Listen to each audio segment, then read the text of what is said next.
So guys, ito na yung na-harvest natin ng potato guys. Magluto tayo ng french fries. So ito guys, na prito na natin yan guys. So tapos pinalamig muna natin. Let it cool down and then prituhin natin uli para crispy siya. So ayan na guys. Ready na natin. Tapos i-ano na din natin to guys. Prituhin ulit. So ganyan lang guys. So mainit na yan guys. So, tingnan natin. Ayan. So pwede na natin ilunod guys. Pag mainit na.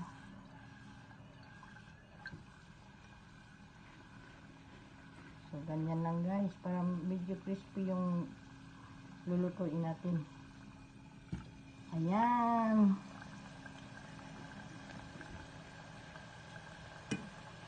Ayan.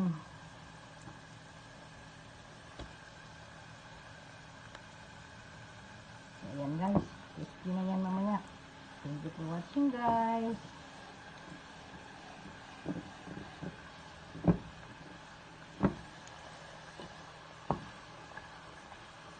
So, simpleng luto lang yan guys.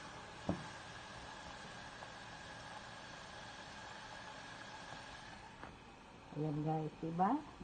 Pag may na-harvest tayo, may lulutuin din tayo. So, ayan guys. Thank you for watching. So, ayan na guys. Ang ating french fries na galing pa sa ating garden, ang ating potato. So, ayan. Gumawa si Papi ng kanyang sauce. So, thank you for watching guys.